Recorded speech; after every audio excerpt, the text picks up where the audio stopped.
Let's go. Welcome to the Soul Fam Podcast, where we expand your personal universe.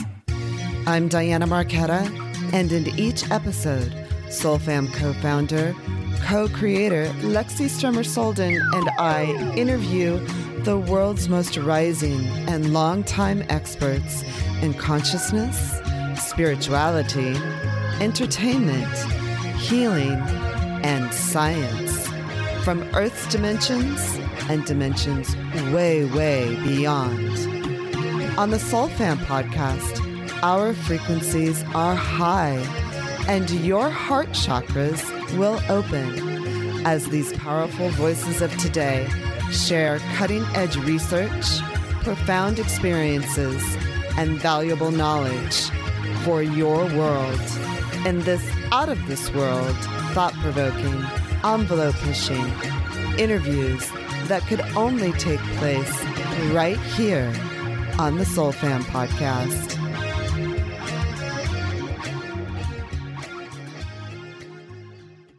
Wanted to be sure we bring you our own welcome of David Morehouse, author of The Psychic Warrior and Remote Viewing, to today's Soul Fam Podcast with Diana and Lexi. David's a very special person. He spent many years in the military, was in covert operations and CIA training for remote viewing in order to use it against our enemies.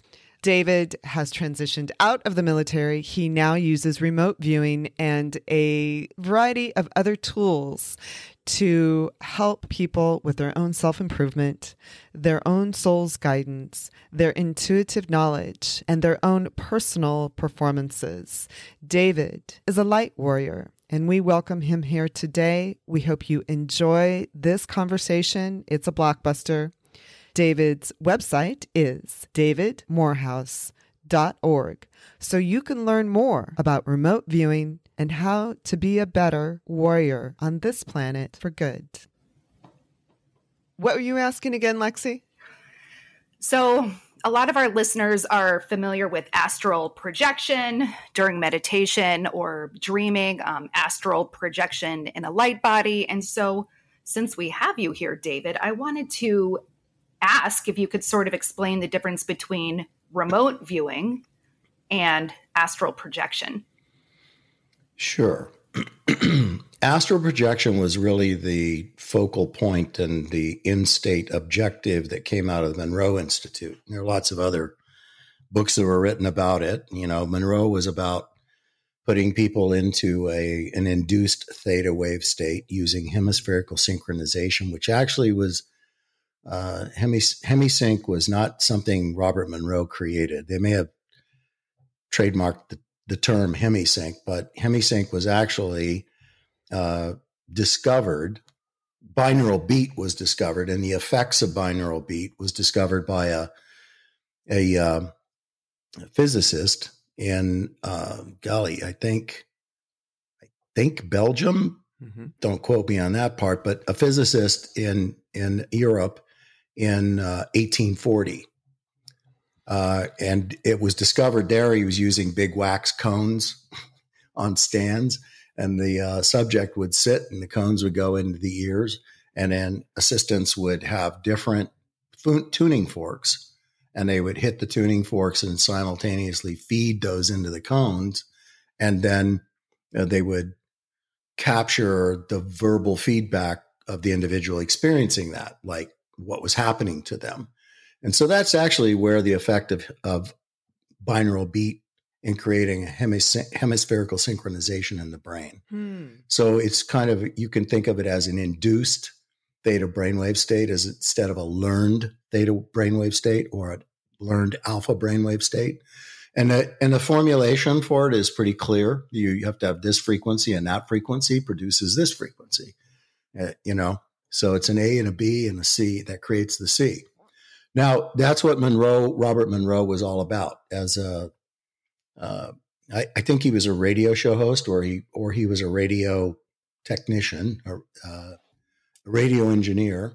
And when he formed in Faber, Virginia, the Monroe Institute, his intention there was to induce these using binaural beat to induce these brainwave states, and then also in them to have a guided meditation, kind of a, walking you through a cool down process in an isolation chamber, which were nothing sophisticated, nothing like you've seen in the movies, but people with headphones on, stereo headphones, and then doing that. And the idea was to induce an out-of-body experience. That was his objective for it. Mm-hmm.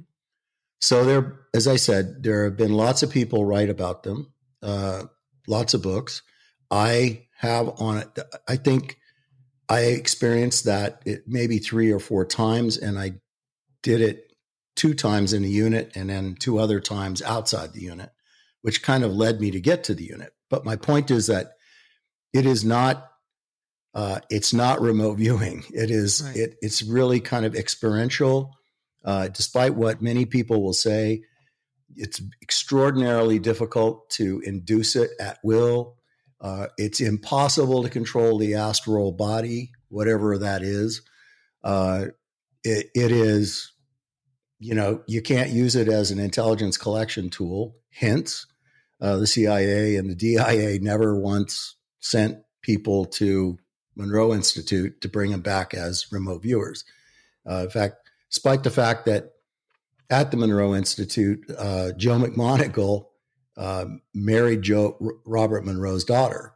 And so Joe McMoneagle then became, secondary big man on campus with his wife and her father. When her father passed away, then Joe and his friend Skip Atwater from the remote viewing unit as well ended up being the guys that were now responsible to try to keep the Monroe Institute going, mm-hmm. along with his wife, Robert Monroe's daughter. Mm-hmm. So I understand that they were really pushing and trying to get the CIA and the DIA to contract with them to send people to the Monroe Institute over and over and over again as part of their preparatory training before they went to remote viewing. But the CIA was non-committal. I mean, the DIA was non-committal about it. They wrote a very neutral document. Some people interpreted it as a very positive document. It was a positive document, but neutral in terms of saying, yeah, this is something we need to do. And then the CIA simply stepped in and went, no application. They have no security clearance. We're not sending people to that. No. And so it went. Remote viewing, by contrast to that, particularly in coordinate remote viewing, it's a procedural dogma. It has a protocol-driven dogma. It again calls on you to go from gamma, beta. We're talking probably in gamma right now, especially the more coffee I drink. But eventually, as the day wears on, you kind of slide into beta. And when you are going to do coordinate remote viewing, the training is to take you to an alpha brainwave state. Oh. And in that alpha brainwave state, where you are still consciously aware of what's around you, because the whole metronomic cadence of the structure is to detect, decode, and objectify. Detect, decode, objectify. Detect what? Detect waveform expressions of information that are decoded by your biological brain utilizing its experience Rolodex. And then that is objectified in 2 dimensions. So you go from 6-dimensional or 8-dimensional hyperspace, from 8-dimensional hyperspace, which is theoretical, but there's a lot written on it. Don't ask me to explain it because it's 2 hours to get past like the first paragraph. So 8-dimensional hyperspace, people can read about that if they're interested. Uh-huh. Consider it the holographic matrix field. Right. Okay. Consider it, the universe beyond the universe. Right. Those kinds of things. It is a place where energy is everything and everything is energy, and therefore everything can be expressed as waveform and is waveform on some level. Because very briefly, it goes into this whole idea of like particle wave theory to illustrate this for you. Mm-hmm. When in quantum physics, when you're talking about particle wave theory, it goes something like this in very lay terms. Okay, when we take a waveform, and we want to observe the particle, which what that means is measure the particle. So like on an oscilloscope, when that particle is, or when that waveform is now observed, you'll see a spike in the oscilloscope, and that's called a coalescence of the waveform comes up into a position. So we now call that a particle, position 1. And then when it is no longer measured or no longer observed, it means that it then decoheres back into waveform. And then when you observe it again, it coalesces back up into a point. You can call that position 2, right? If you stop, it goes decoheres, then coalesces the next time you measure it. And so now you have 3 positions, right, in this example. And the questions asked, like in Newtonian physics, it is, so how does the waveform, or how does the particle get from this position to this position to this position? Well, the explanation there would be, well, it travels by the most direct route. So in other words, the waveform is linear. Well, in quantum mechanical physics, it is understood that the waveform is not linear at all. In fact, the way that waveform gets from position 1 to 2 to 3 is that, and this is what you have to hear, by every possible path. Every possible path. That means that it is omnipresent. That waveform is omnipresent, right? Omnidirectional, omnipresent. And if you have an ability using this supercomputer to detect and decode that waveform, that means that you too are, at the quantum level, you are omnipresent.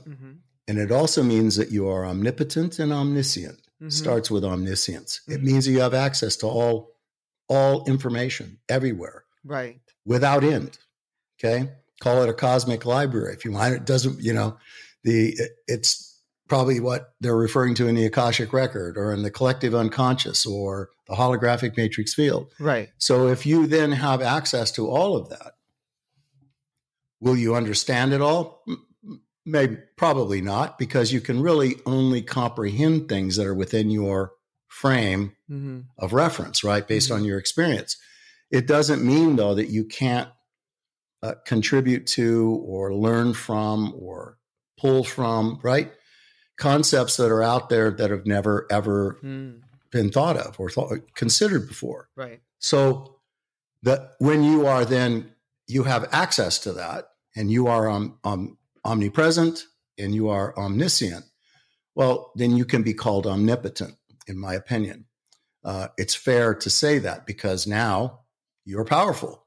You are all powerful by that definition. And I want to be really careful because I want to point this out. A lot of people think that those words, omnipotent, omniscient, and omnipresence, are only applied in Scripture to God. Right. And that's not true. Those were actually derivatives of ancient Greek language that became ancient Latin language. Interesting. And those words were used to describe humankind, right? They were our potentials long before they existed, long before the King James Version of the Bible was ever written. So, I mean, hundreds of years before the King James Version of the Bible was ever written. So they were used even before, first drafts of the Old Testament were pulled together. So they did not necessarily apply to deity, something you must accept on a basis of faith. They, in fact, were being used to describe certain attributes or capabilities of man, of humankind. Sorry, ladies. Right. You know what I mean when I say that. But yes. That is where that came from. And it's a big disputed. There are people that just take a huge opposition to that. But that is, in fact, the truth. That's where those things came from. And then somebody stole those from us, ripped them from our descriptors, adjectives for us, and then applied them to something that you have to accept on a basis of faith, sight unseen, the great big test of what it is to live in this life. I take great comfort in knowing that, that every human being born into this existence has been gifted with these abilities. Every human being. It is not unique to any single one person at all. It does not matter if you've been frocked or not. It just, every human being has that ability, and you should just revel in that. But what you should also do is ask yourself, if we were gifted with that ability to tap into that, to not only believe that there was something beyond the physical, but to know that there was something beyond the physical, and to know that we have access to it, can learn from it, contribute to it, that we are part of it, and we have never not been part of it. And ask yourself then, why? Why would a creator, and I have to say it has to be a creator, I don't care about what you call it. I just know we did not, originate in primordial ooze. So, I mean, nobody's been successful in producing not even a single cell organism out of primordial ooze. You want to know why? Because they don't have the ability to create primordial ooze that is not contaminated in some way by what's already here. Right. So if you're doing it with something that's already here, it's not sterile elemental, then what happens is, things can come together, because now you can't actually ever replicate the test. You understand? Right. Because you don't have the raw materials with which to do that. So I like that fact that I understand that, under the right conditions, using, a created ooze, that they can form a single cell amoeba in some way or some other kind of life, but that the experiment's flawed. Right. Materials are flawed. Right. So anyway, that was a long, weird answer to remote viewing and astral projection. Actually, it's fascinating. So what you basically sort of saying is that it's not just that it's outside of us, it's that it is part of us as omnipresent, omniscient. All of those elements are actually incorporated as part of our particle waveform in the human context. Well, it's an ability. It's who we are. I mean, we have access to these waveform expressions. We have the ability to detect, decode, and objectify them. Mm-hmm. And the great question, I think, is, what happens when we die? I think the great question is, if a creator bestowed these gifts upon you, then what the hell are you doing with them? What are you doing? Why would we, all of us, every man and woman and child, have been given this? And if that's the case, have we abused, misused, or been totally and completely ignorant of it because we've surrendered to pseudo-academic interpretation and downplay of it, or pseudo-spiritual or pseudo-religious or pseudo-political, pseudo-whatever, that has just destroyed the ability and damned it down in many cases. But if you were several hundred years ago, if you were to bring that up, they would have tied you to a tree and burned you, or thrown you in the river with rocks tied around you or something. It's just ridiculous that we have done that. And we've just abused this fantastic gift, or ignored it, which is even worse. Just to have ignored it and said it doesn't exist. I have to wait till I die and then I can figure this out, right? Well, now you said it, so we're funny, not ignoring it. So we won't be ignoring it. People will be listening. I'm curious, David, when you were in astral projection, and as you were saying, the CIA wasn't interested in it because it cannot be controlled. It's not a space. It's not a dimension where things can be controlled. Remote viewing is very different, as you said. It's very protocol. It's a discipline, related. a dogma. Yes. Yeah, right. So did you feel danger when you were in the astral projection space? No. I just felt like, as far as I was concerned, it was like a short-term amusement ride. It didn't serve any purpose. And, right. It was, I had some weird experiences with it. I mean, once, at the remote viewing unit, I was doing an extended remote viewing, which is what probably facilitated it. Interesting. And Well, you're in extended remote viewing, you're operating in a theta brainwave state, and you can often drop into delta. Uh-huh. So you can go delta and you porpoise back up to theta and drop back down into delta. You can, kind of what they call porpoising in the brain waves. And when you're doing something like that, and if you kind of lose your focus, which is why we started using what are called focus questions, if you lose focus and you lose your intention, then other things can happen. And it's, again, not something that's driven by an intention to have the out of body experience. It just kind of happens.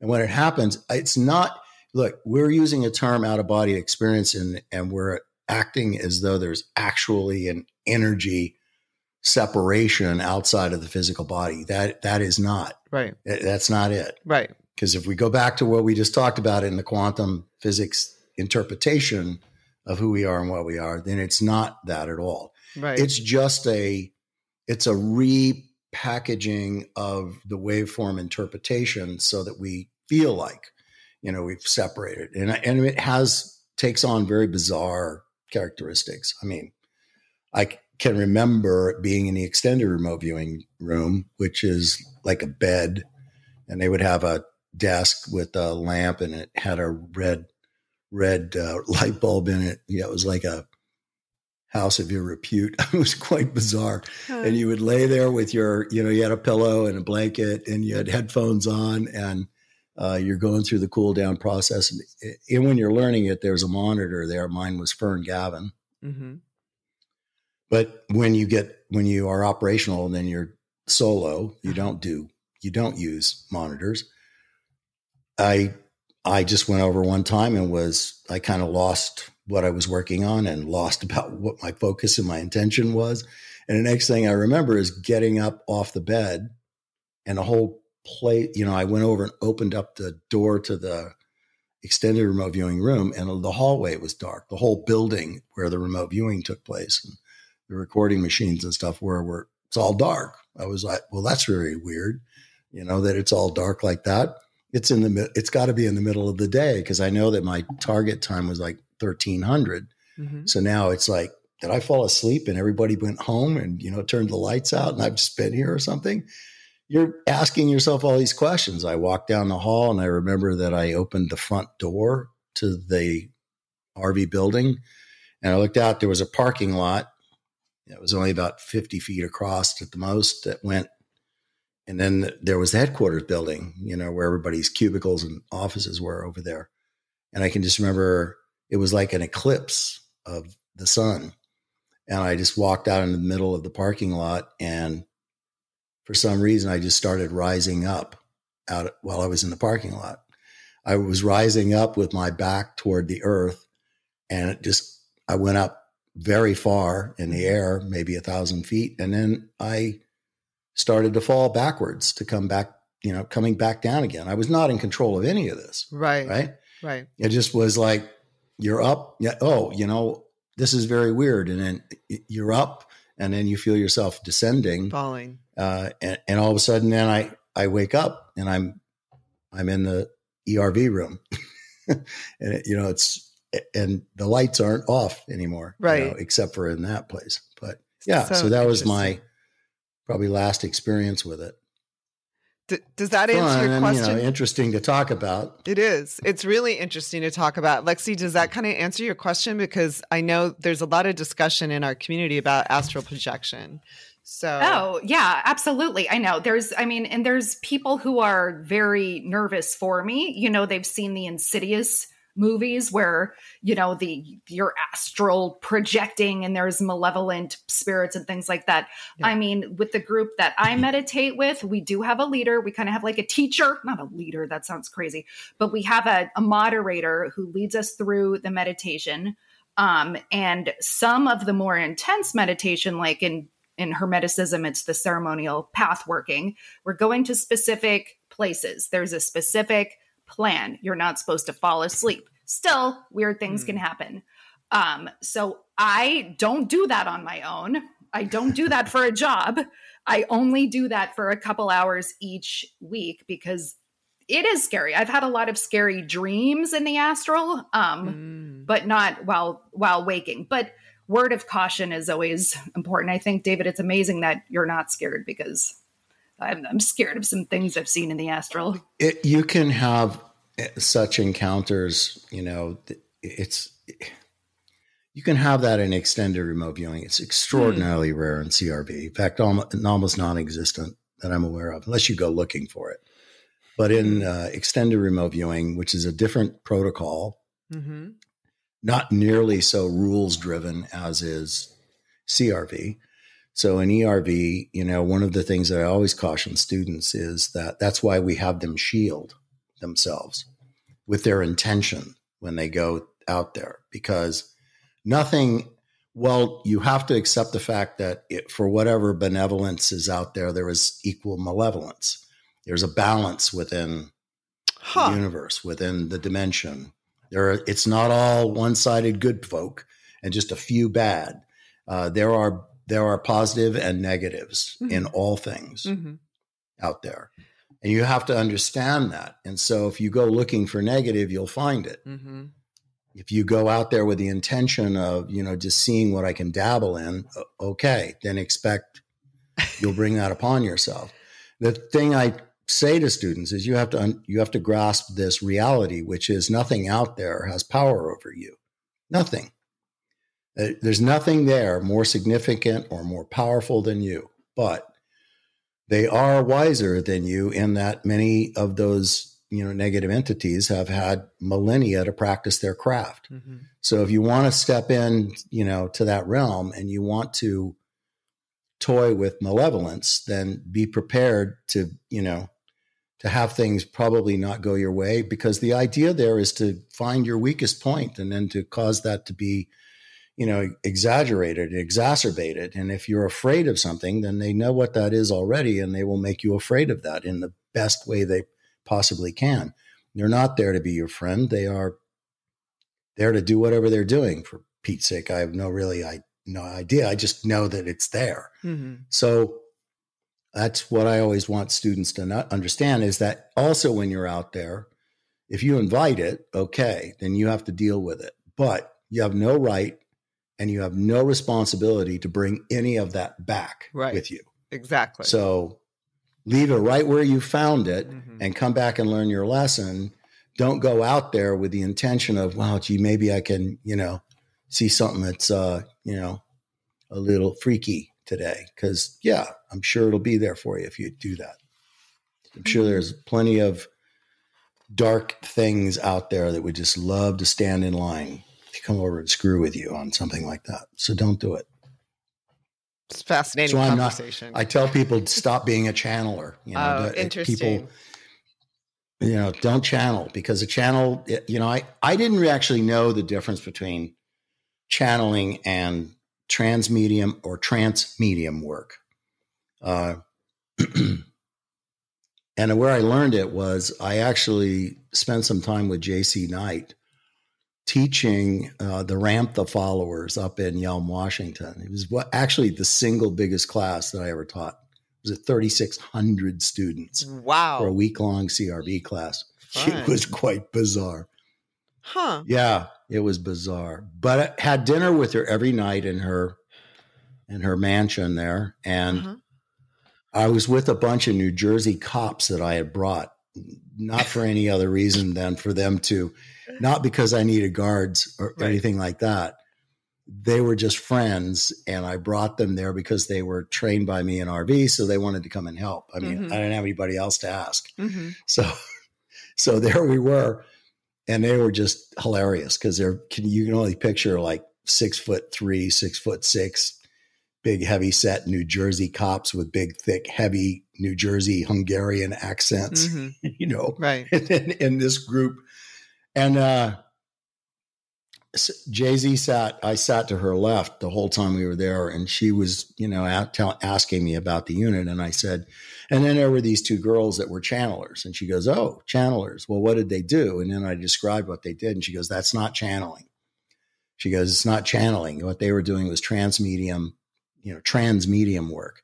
So transmedium simply means that you are straddling one foot in the physical and one foot in the non-physical. Mm-hmm. And as ridiculous as this may sound, it was to me ridiculous.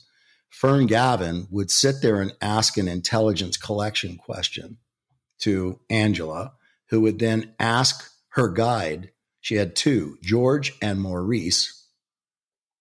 She would ask George or Maurice or both the question.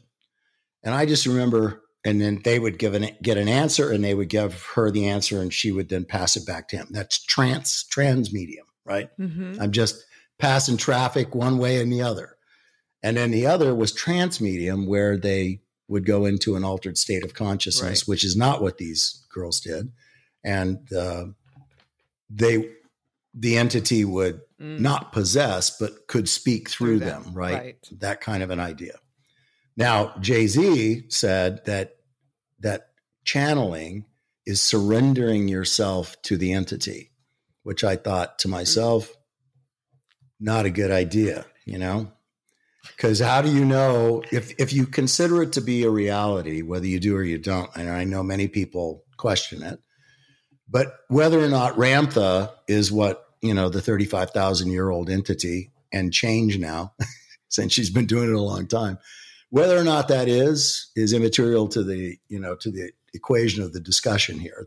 It is, if you are willing to surrender yourself to whatever is going to step in to talk through you, right?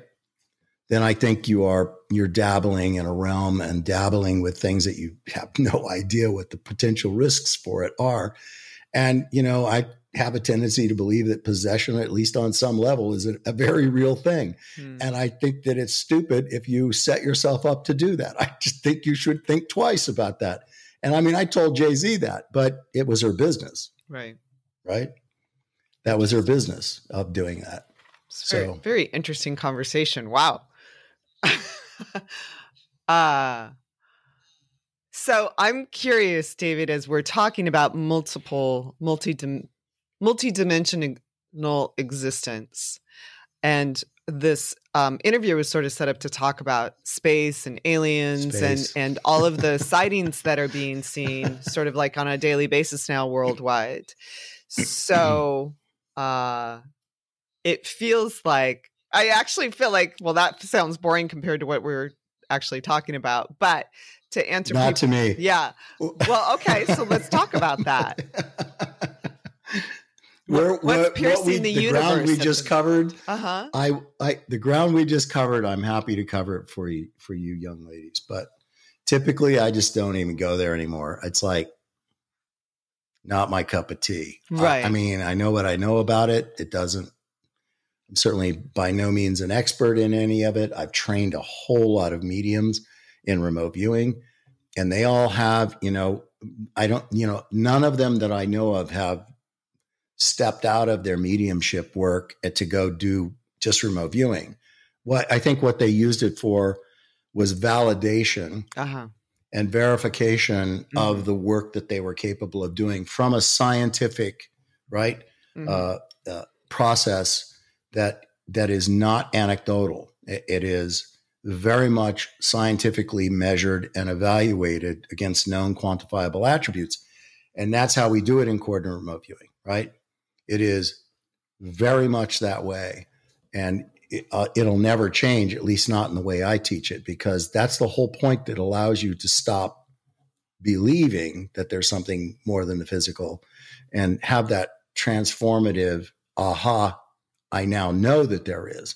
Because that's what changes how you walk through the rest of your life, is when you stop believing, which is very easy to do.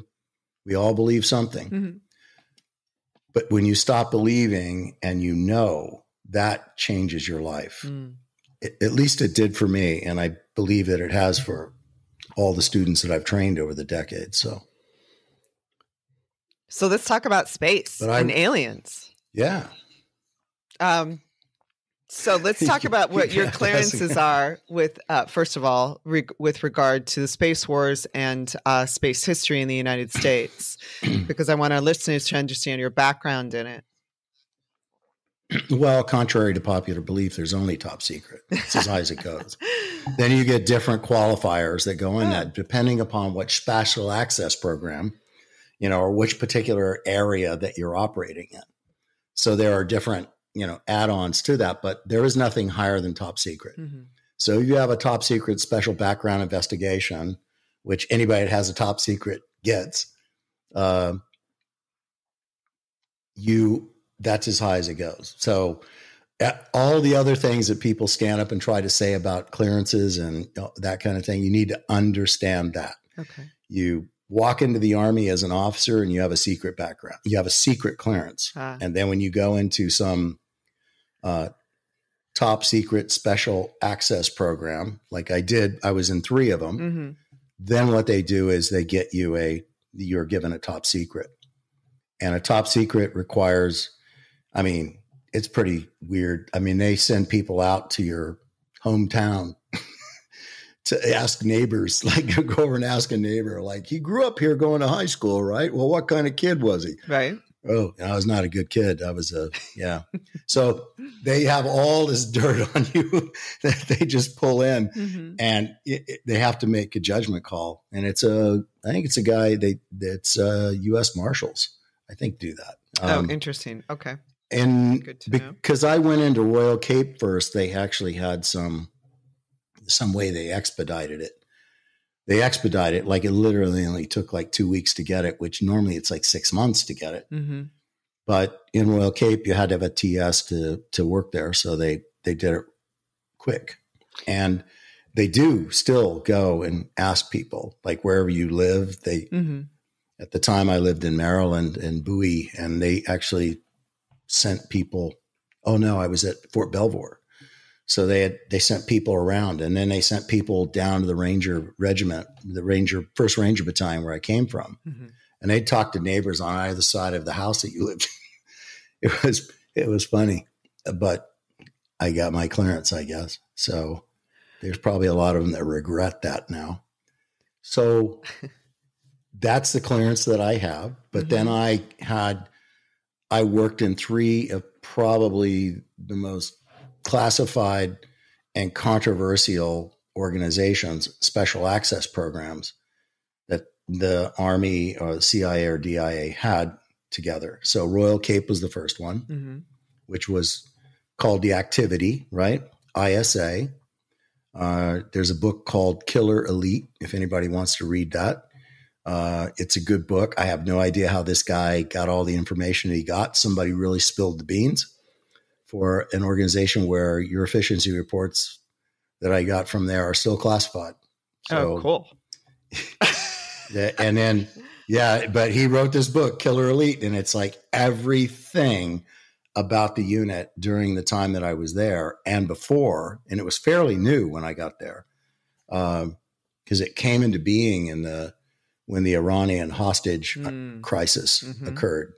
And so the purpose of the place is to support covert and clandestine military operations in tier 1 and tier 2 countries. And so it was a pretty cool place to be. And I ended up, based on my position, briefing John O. Marsh Jr., the Secretary of the Army, about 3-4 times a week on the movements of individuals within this organization. From there, I was recruited into the remote viewing unit, which I stayed there for 3 years. Mm-hmm. And then when I rotated out of there, because I had no intention of staying in that place longer than that, where some of them were there 15 years. Right. That's 3/4 of a military career, and they were there. I just can't even imagine that. I couldn't imagine it. So I only wanted my 3 years, and I probably would have left sooner if I found some place to go. Right. But then I was recruited into Torn Image, which is a top secret special access program that dealt with strategic deception. And I was brought in there because I had a special operations background, and they wanted me to be the counter narcotics deception officer. They wanted me to design a deception that would theoretically bring about an intra-cartel war, mm-hmm. breaking up the cash flow of the cartels and the human flow within the cartels.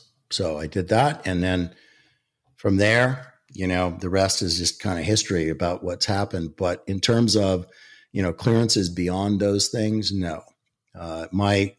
The things that I know about the space wars and about the space race, the only thing that is not available if you're willing to just be a researcher and a student and look to understand the history of it and the purposes of these things, because there's ample written about it, just not written in such a way that the public actually looks for it and knows anything about it.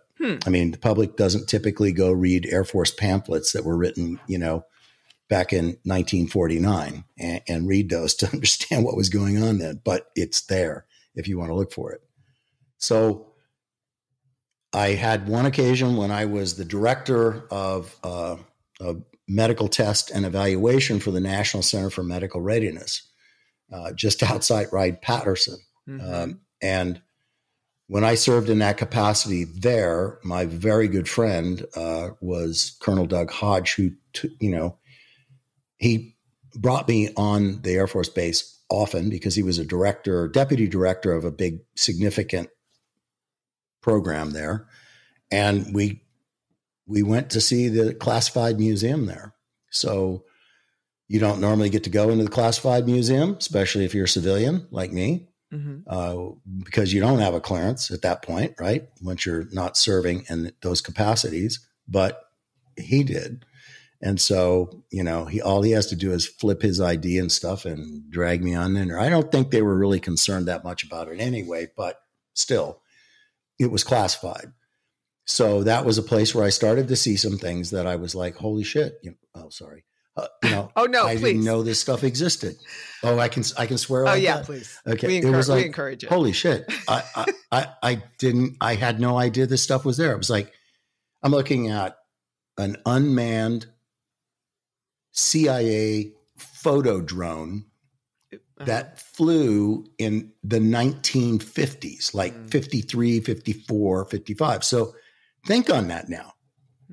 This is in the early 50s. We had unmanned aerial photo reconnaissance drones flying over the Soviet Union and China. And who knew that? I didn't know that. Drones, I thought we first started getting drones when the first Predator came out. Seriously. I mean, that was back in the 90s when that stuff came out, before you had Reapers and Predators and Global Hawk and all that kind of stuff. I had no idea. I know that's how Kennedy, Joseph Kennedy, the bigger, handsome one that was being steered to be the president of the United States by his father, Joe,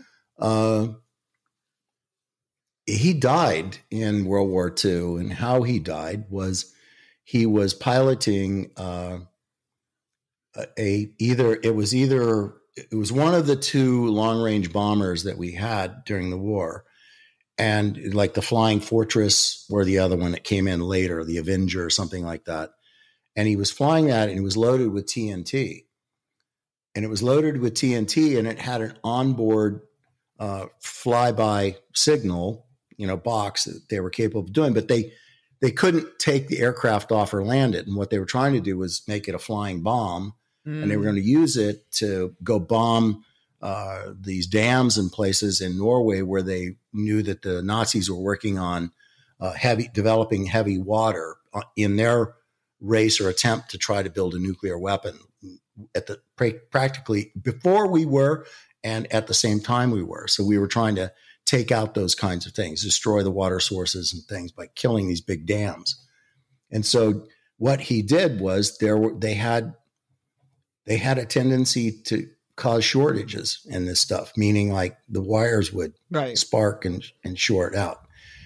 And they knew about it, but he was still courageous enough to fly it off the ground. And then to get it, he was supposed to get it to altitude and then kind of turn on this autopilot. Then the guys in the plane behind following, could fly this thing.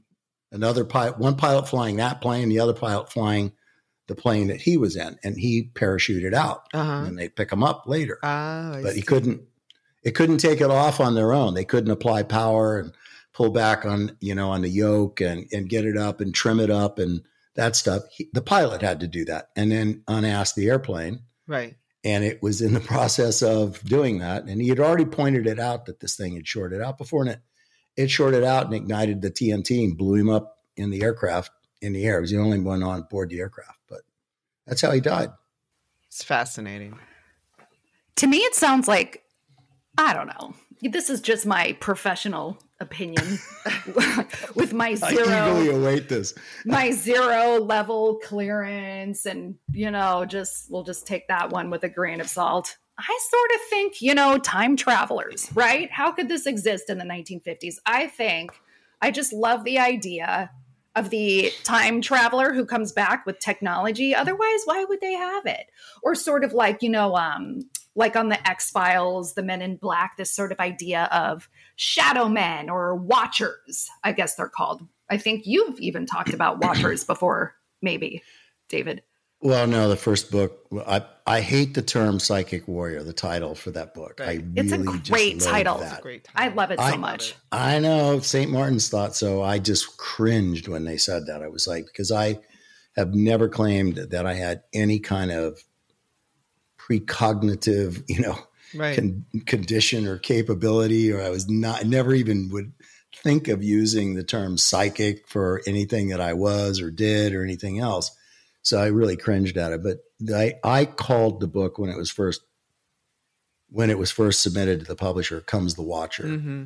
which I liked, Comes the Watcher. I still like that. And then they turned it into this. It's good. Yeah, they turned it into the other thing. But Great title for a movie. Mm-hmm. I think there is a movie called The Watcher. Isn't it a comic book character or something? Yeah, or some, but I like some Come the graphic Watcher. novel Like that. character. Yeah, more Comes the ominous. Watcher. Comes the Watcher. Yeah.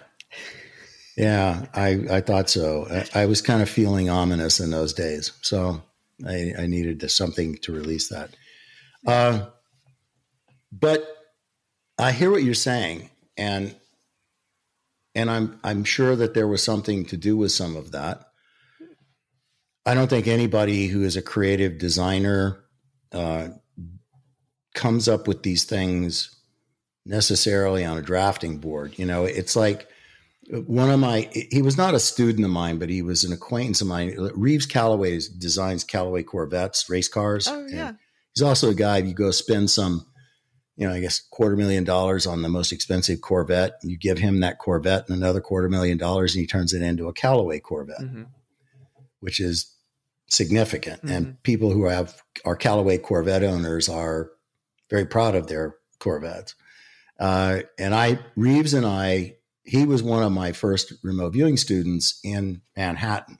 I had this class that I taught there with Emily Squires, who was one of the directors of Sesame Street. She was a student. Her husband, Lynn Belzer, Mm-hmm. who ran a comedy show on radio in Manhattan, Reeves, and a bunch of other people. And I apologize if they ever hear this, that I can't remember their names. It was all kind of a haze back then. But just with being with Reeves, he was, I grew up in Southern California, and I was out there, and he calls me up and he says, "Hey, I'm going to come to San Diego. We got a Callaway Corvette show there. Want to come?" So I was like, "Hell yeah," So get to go hang out with Reeves and, get to go see all these expensive cars and drool while I'm walking around. And so, yeah, I did that. And he goes, "Hey, my dad read your book, and he'd like to meet you." So this is Ely Callaway, right? Married 8 times. Guys, he was a trip. I mean, he's like probably 20 years older than me now. And he is on his 8th wife. And he had this really funny explanation for it. Like, I don't think people are meant to stay together for more than, he had a time limit on it. It was like, okay, interesting concept. But his whole idea was, he goes, "Look, I read the book." He goes, "I'm fascinated by it. I don't want you to teach me remote viewing. I don't want to learn that." He goes, "I just wanted to understand what your take on this is." He goes, "I don't design thing sitting at a drafting table. Mm. Where do you design it? It comes to me in a vision. It comes to me while I'm dreaming, or it comes to me when I'm napping. It comes to me at these really, where I'm outside the place of where I have, judgment or self-doubt or self-criticism, where something just comes and I just capture it as best I can.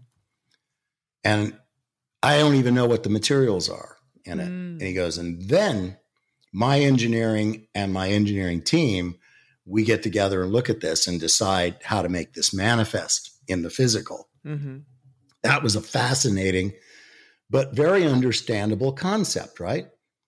And so months later, maybe years, I am asked to come out to the Life Sciences Foundation in Minneapolis, St. Paul.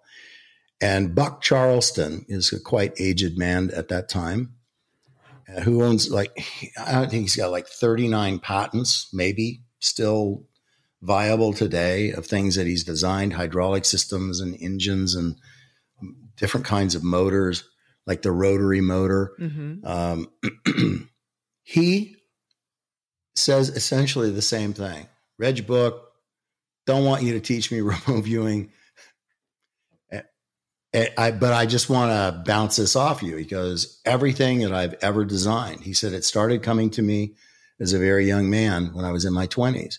He goes, I would wake up in the early morning hours and there would be this vision in my head of something. Mm-hmm. And he goes, I would just roll over and write it on the white tablecloth covering that was on the nightstand. He goes, until my wife really got upset about me doing that, right? Because he would roll over with an ink pen and write on this white cloth. You can only imagine how most wives would get really upset about the guy doing that. So he started learning that he could keep paper there and a pen there. And when he rolled over, he could just sketch it right away. Because it was like most things, it's fleeting, right? Right. It comes to you and it's there, but it may not stick. So you want to objectify it. That's what the objectification is. That takes it out of the conceptual illusion of your mind, because your mind spins faster than a superconductor. I mean, a supercomputer. That's human thought, human cognition. It has a neural clock speed faster than a supercomputer's neural clock speed. There are all sorts of things. Targ, Rauscher have written extensively. Difficult for you to read unless you understand the physics of it, but just talking about the fact that the human mind cognates faster than the speed of light, which would explain why taking the neural clock speed of a human being and translating that into how they clock speed a particular computer and back forth. They found a language where they could measure objectively the clock speeds between the two, and humans win. Huh.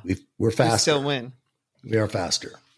Yeah, we're faster. And ultimately, at least when most of the studies were done, we also have the capacity to store as much or more than most supercomputers have. Wow. So this whole, there's still hope. If you ever hear somebody tell you that you only use 10% of your brain, just dismiss that. That's a stupid thing to say. It means absolutely nothing. It doesn't fit any model, any objective empirical model. When somebody says that, it means they have most do not even have an idea of what the neural capacity or the storage capacity of the human brain is. It's so misunderstood. So that was something that somebody said a very long time ago, and it's a misstatement, and it sends the wrong message to people. You don't even use 10% of it. Oh. You're not even close to that. Not even close. So there's a lot written on it. There's a lot of peer-reviewed research that you can read, but just understand it'll go up and down. And you can get brain researchers at Berkeley that'll say one thing that is just insulting, like, oh, we think you have 2 terabytes. What? Maybe you only have 2 terabytes, but I ascribe to this one over here that says, I'm off, I'm 50x or 500x that. Okay. So speak for yourself, Haas. But that's how they get with this stuff. Oh, well, we know, and they don't know. They have no idea. They're just speculating based on what they think, the number of axioms and dendrites are, and the number of synapses that can be folded, but can be created. But it's all hooey. There's so much really good quality research that's been done on it that supports the whole notion that we really have no idea what our capacity is, but it is far greater than we can even imagine it, 10, 15, 20 years ago. Right. So, disregard that 10% thing. It's just BS. Within the time traveler concept that Lexi's talking about, can we apply some of that in the sense of our ability to move between dimensions? Well, yeah, of course. If you're omnipotent, omniscient, and omnipresent, you can do whatever you want to do with it, right? The only thing that you have to remember is that unless you have empirical evidence of what it is that you think you have done and seen and can bring back and objectify, then it's just experiential, right? Which doesn't discount it. It doesn't say don't do that. But if you can't objectify it and measure it quantifiably to establish an empirical evaluation of what you've done, where you think you've been and what you think you have seen, meaning you've got to have some hard feedback for it. Then you can't turn around and say that it was real. You can say it was real to you. You can say that it was experiential and it was eye-opening and it was spiritually uplifting, or it was a great journey and a fantastic, understanding of things that I didn't have before. But you have to be very careful about going past that. And that's the one thing that we don't do. We have so many people that just think, it's just, now I get to write a book and say that it's all real. It's all real to you, but you can't cast that expectation upon humanity and think, well, what was real to you, which you cannot prove, is now suddenly a dogma that you're going to teach and preach and demand of people. You just have to be careful with it. And people who are listening to it have to be very discerning, which is another quality that seems to be lacking within, the human population these days. They don't sit back and ask critical questions, about certain things. But yeah, of course, all those things they're experiential and you should do them. But just do them in the way I said you should do them. You can't, it's great to walk around like that and have that understanding. But back to Buck Charlson, Ely, and others. Edison used to go to sleep with holding two metal balls in his hand, about the size of golf balls. And the reason he held them in his hand is because he knew that this drifting into this theta brainwave state, right, to going into a nap, that was where he was now harvesting and collecting, at this omnipotent, omniscient, omnipresent state. And when he would drift too far, the balls would fall out of his hands, and he would wake up. And then he would be immediately like, okay, what do I remember? What was I searching for? What was there, right? He also mastered the idea of intention, which was, if you don't go into that state with a purpose, then anything can show up. You might come back with a new dog grooming brush, because why? Because your dog needed a bath and needed to groom it. Right. But if you're going to go in with a specific purpose, then that's when you will harvest from this collective unconscious, from this holographic matrix field. You theoretically, you'll harvest perhaps thoughts that have never been, codified and thought before within the human population. That's time traveler? Interesting. Yeah. Time traveler. But you have to have an intention. And so even somebody who is, very much into meditation and astrology and tarot and astral projection, sometimes the word intention, I feel like it gets overused and it bothers me, or I'm just really impatient and I don't want to have an intention. I just want to go do it. But now I'm understanding what you're saying about going in. Yes, without an intent. You don't have a map, or you don't have a path to try to get where you're going. Because Let me relate another element to this story back to that again. So Harvard Dream researchers, some of them friends of mine, I mean, they're probably long gone out of the research now. This was like 30 years ago. They were trying to determine what dreams are and why they're there.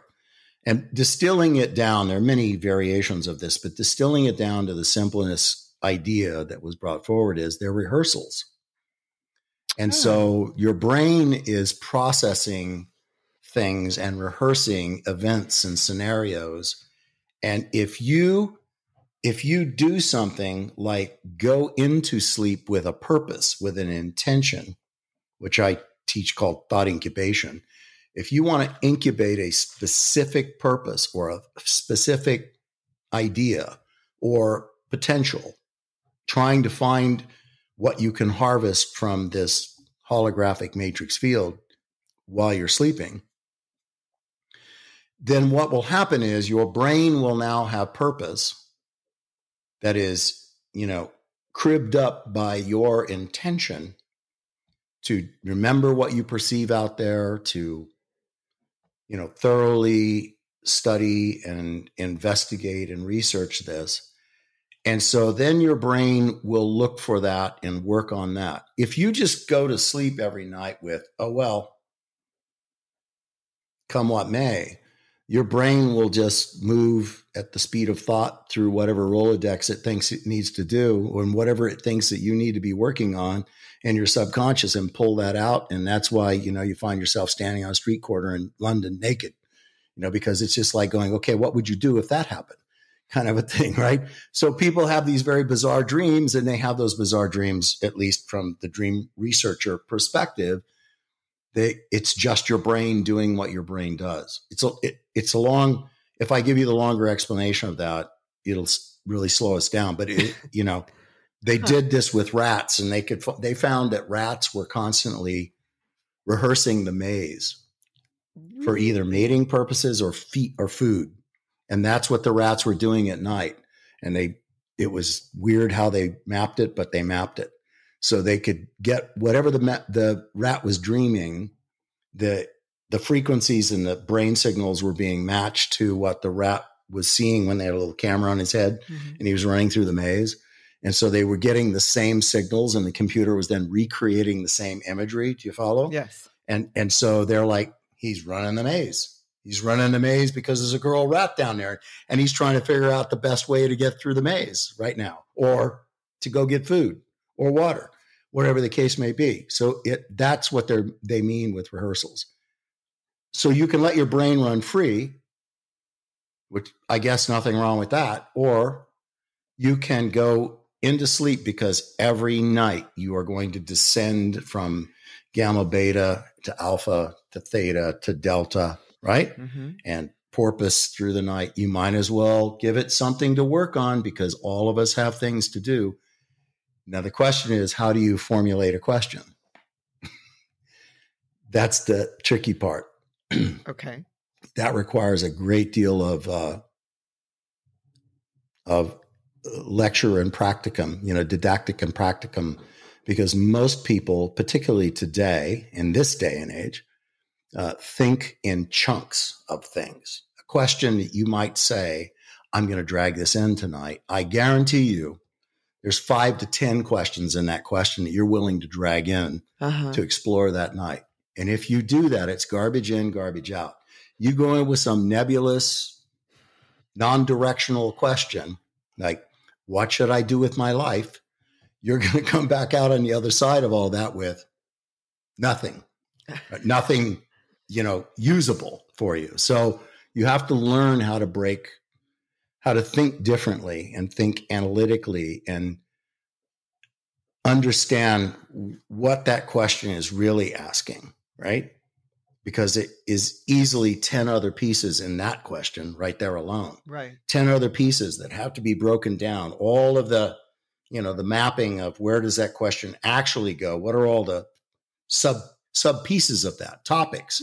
And then you have to decide, sometimes with help, is to decide what's the priority. In other words, to get to this final answer on this, which is the first sub question I need to ask? Which is the second, the third, the fourth, the fifth? Because if I jump around in it, then I might get one piece of something, but it'll color the other piece. You understand what I mean? Mm-hmm. You're trying to incrementally open this box into understanding precisely what it is that you're after.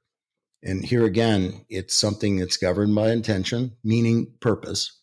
And when I talk about intention, the power of intention, I talk about it from two perspectives. It's all driven by choice, and it's the observer or the evaluator. Okay?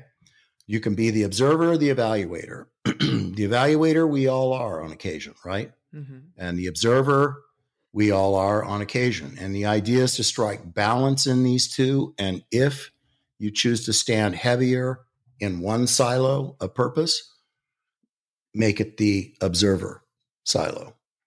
Because the observer is a person that understands that there are no absolutes. There's always another version of everything.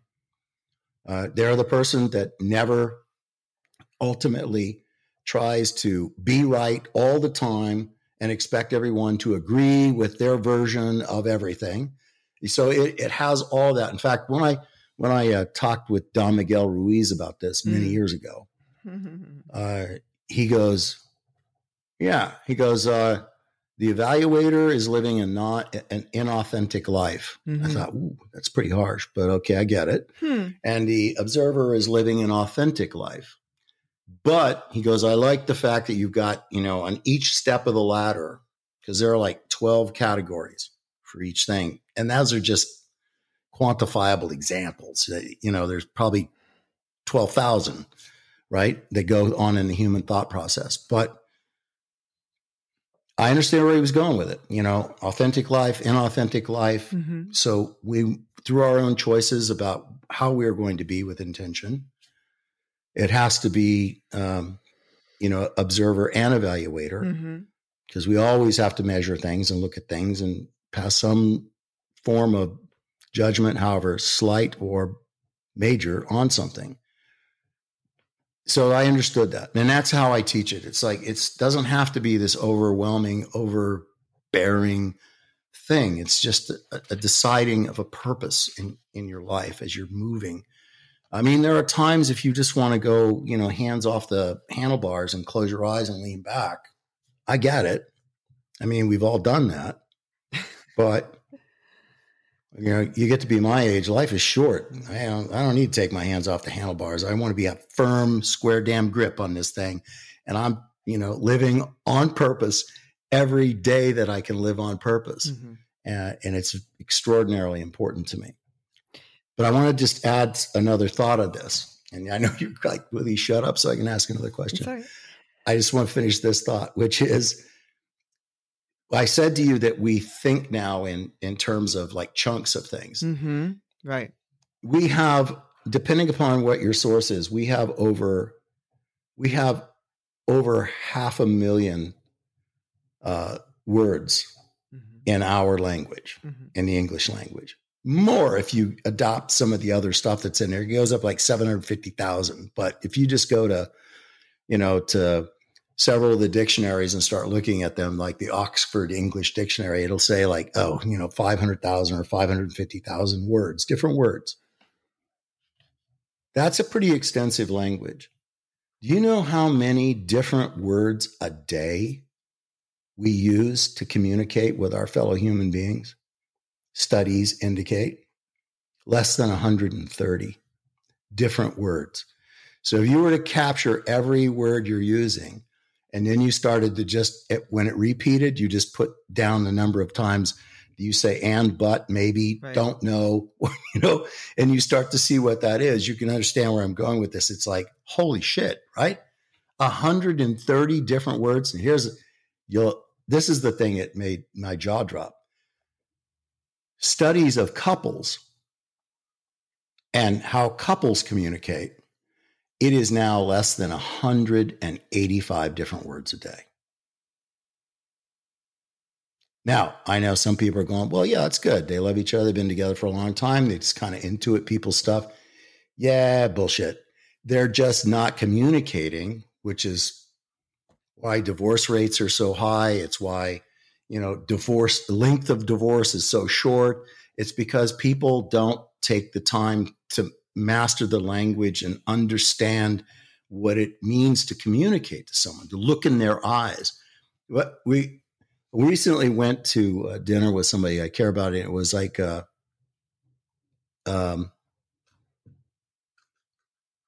was it was like a year ago, and it was in a big restaurant, and it was Valentine's Day. Mm-hmm. So it came into Valentine's Day, and, we talked to each other. I mean, we sat across the table and we talked to each other, and a waitress came over and goes, I just am so grateful that you're doing this. Like, what? Like, I prayed today when I came in that there would actually be a couple on Valentine's Day that would talk to each other. She goes, look around you. So we were looking around, and everybody in there on Valentine's Day, they have their heads down and they're typing and they're answering emails and texts. Wow. And they never even looked up. The menus come and they just grab the menu and slide it over.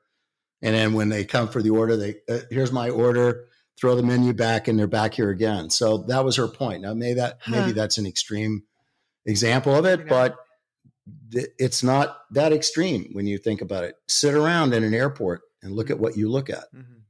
Sit around in a restaurant and look at what you look at. And what I've just described to you is what you're going to find the most of. So our human communication is getting shorter and shorter and less expressive. I find that in interviews, people get very impatient. I'll read it I don't even look at the comments, but other people do for me.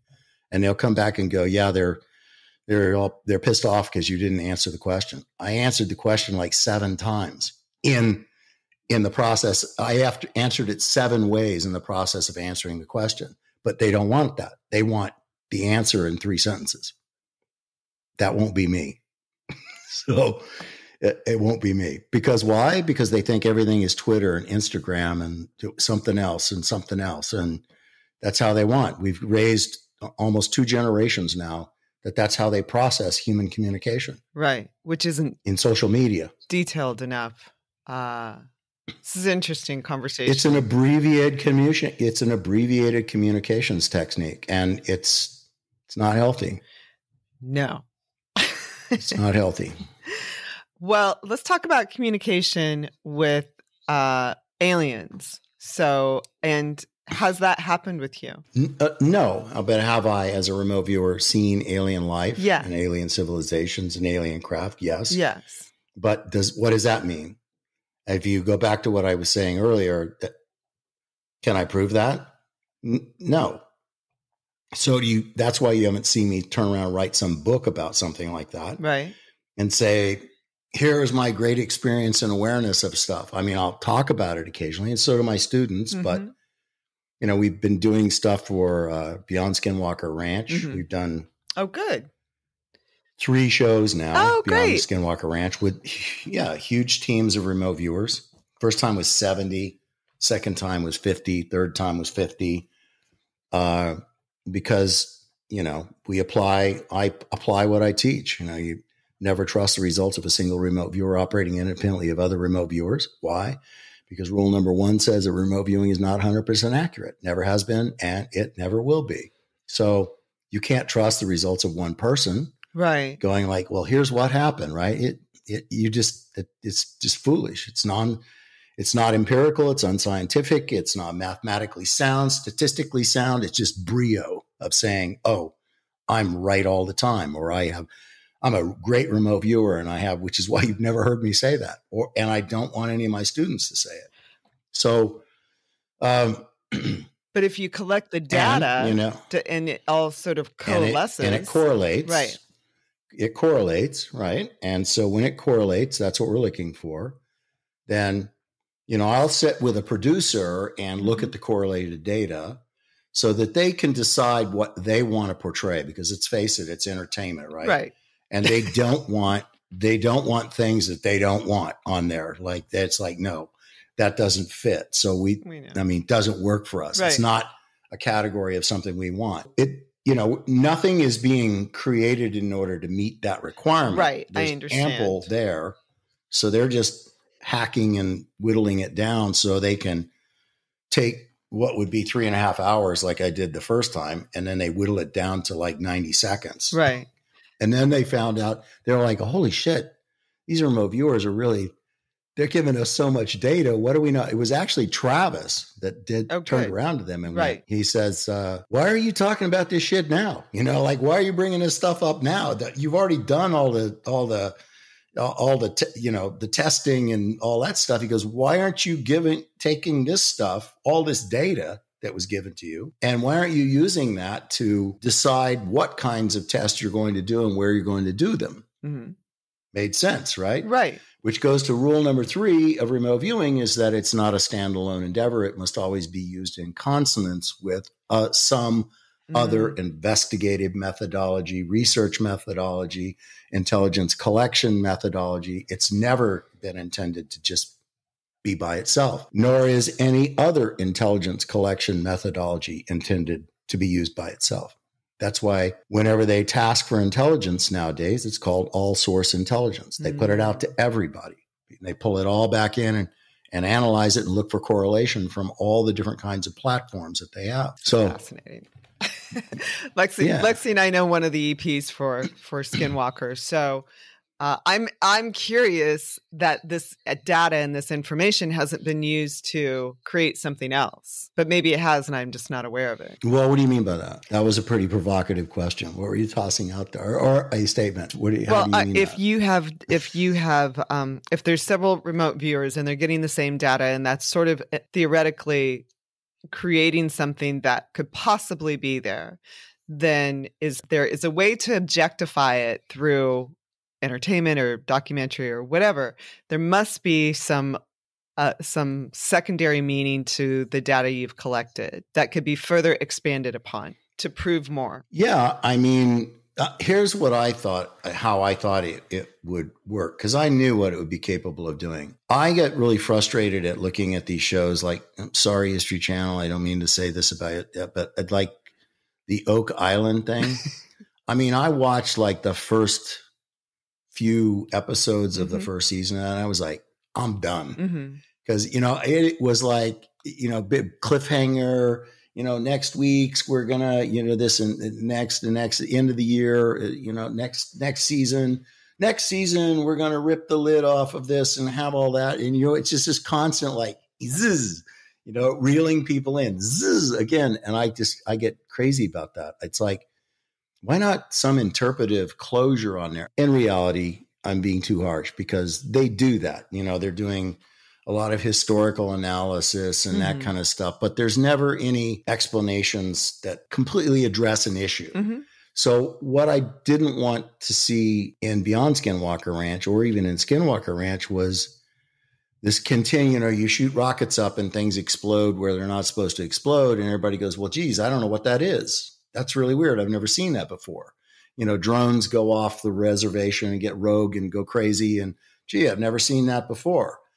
I knew that remote viewers could put some understanding or interpretation to that the scientists can't, because they're dealing with the technology to measure something, but they don't know what's behind it, right? What might be there. So the remote viewers, albeit not 100% accurate, but when you have 70 remote viewers, and out of the 70, like 62 or 51 are all describing something that correlates, right? That deserves to be brought to your viewing audience to say, well, here's what these folks who have been trained in this, here's what they do, and here's how they do it.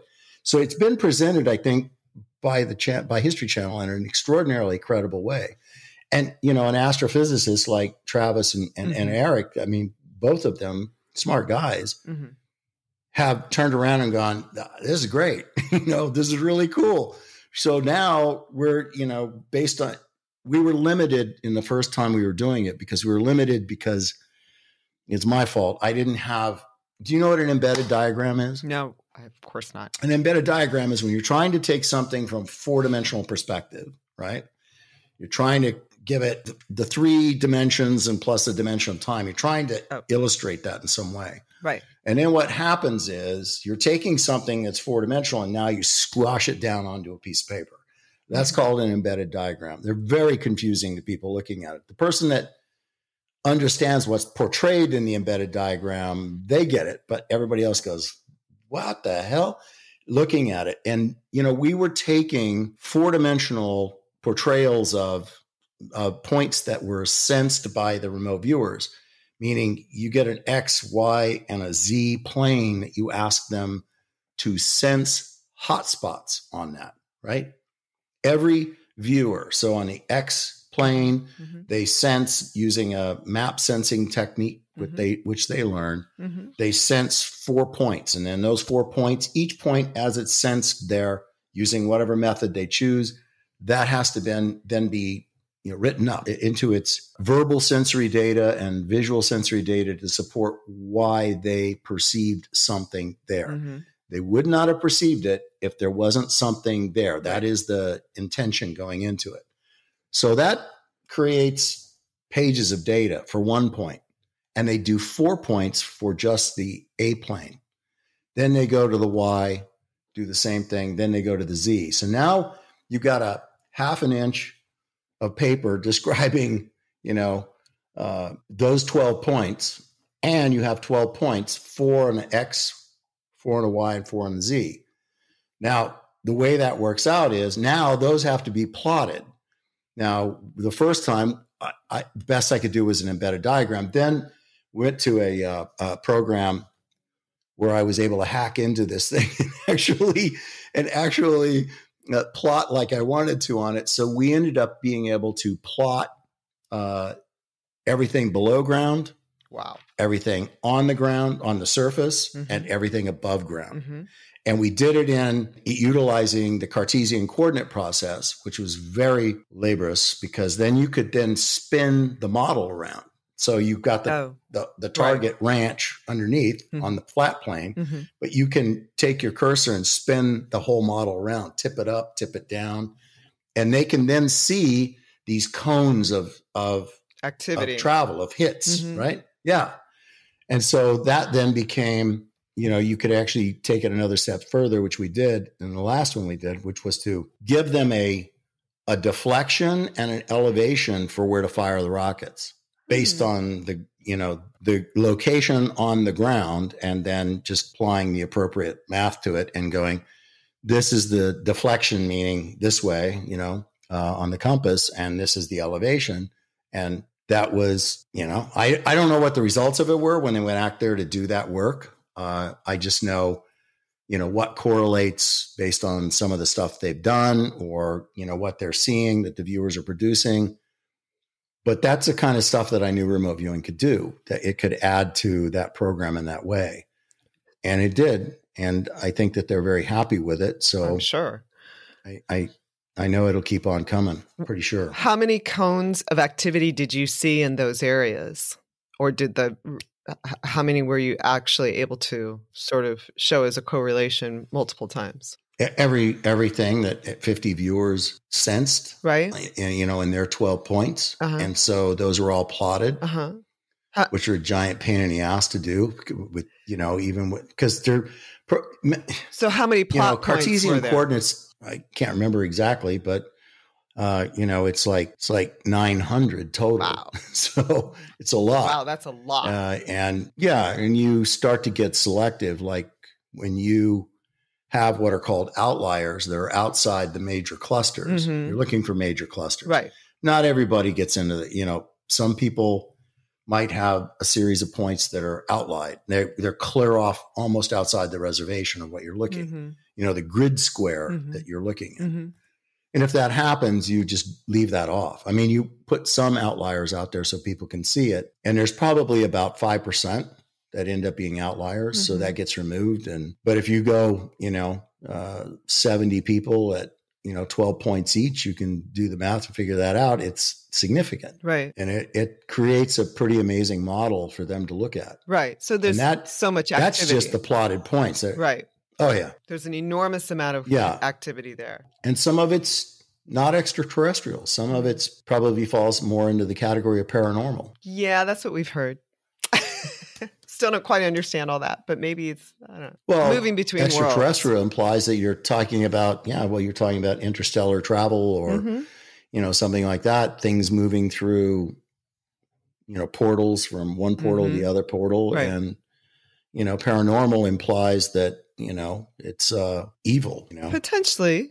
It's evil and poltergeist related, most of the time. And so it has been in those places, which is why those places stick out like sore thumbs on the human spectrum, of places of interest. Right. It's not because they're, gloriously peaceful and loving and things are balanced and, rose garden's doing well. And so are all the other wildflowers in the field and the deer come down and stand in the yard.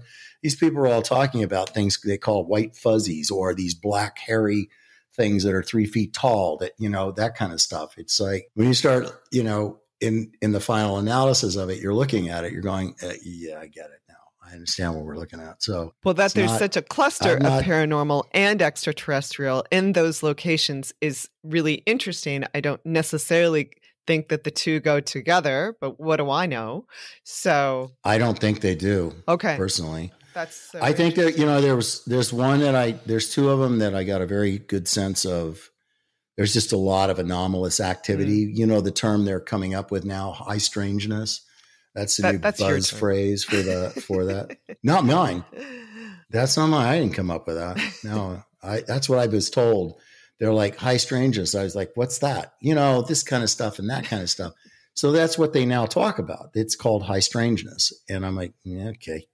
But no. This is fascinating. And I've not found a mix of those things. I found, the last one that we did, much to the chagrin of, I think the producer, maybe not so much the director, but the producer very much he was like, geez, we're not a ghost show.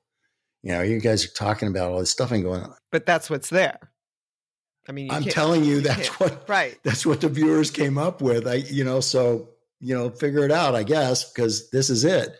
And yeah, but if you know those parts of those lands, there's millennia of war and death and blood. I mean, the ground's just soaked in blood in these places. And everybody thinks that so many of these indigenous peoples that they just sprung up out of the prairie, and grew like wildflowers. And hell no, man. They beat the shit out of everything. They conquered, they controlled, they warred against every other tribe that was lesser than them.